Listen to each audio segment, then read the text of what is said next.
एक छोटे से नगर में देवशक्ति नाम का राजा शांति से राज करता था। अचानक एक दिन उसके एकमात्र पुत्र के पेट में एक सांप घुस गया। वह सांप पेट के अंदर ही बिल बनाकर रहने लगा।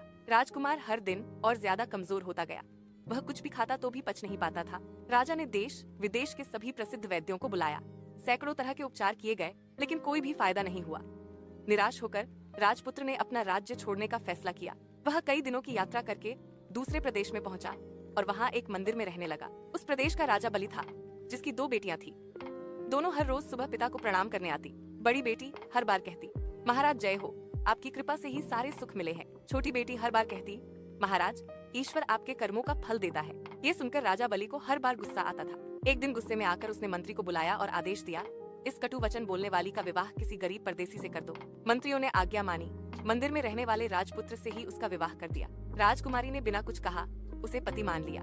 दोनों ने वह प्रदेश छोड़ दिया। थोड़ी दूर चलने के बाद दोनों एक तालाब के किनारे आराम के लिए रुके। राजकुमार थकावट से जल्दी ही सो गया। राजकुमारी पास के गांव में खाने का सामान लेने चली गई। जब वह वापस लौटी तो उसे अजीब नजारा दिखाई दिया। उसका पति बिल के पास सो रहा था और उसके मुंह से एक फन वाला सांप बाहर निकलकर हवा खा रहा था। बिल से दूसरा सांप भी निकल आया। दोनों आपस में बात करने लगे। राजकुमारी चुपचाप पेड़ के पीछे छिपकर पूरी बात सुन ली। बिल वाला सांप पूछा, तू निर्दोष राजकुमार का जीवन क्यों बर्बाद कर रहा है? पेट वाले सांप ने जवाब दिया कि वह बिल के सोने के कलश को दूषित कर रहा है। फिर पूछे जाने पर उसने बताया, उकाली हुई कांजी की राय पिलाने से मैं तुरंत मर जाऊंगा।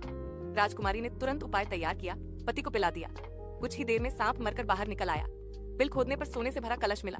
राजपुत्र पूरी तरह स्वस्थ हो गया। दोनों वापस अपने राज्य चले गए। राजा देवशक्ति ने खुशी से उनका स्वागत किया और दोनों हमेशा खुशी से रहे।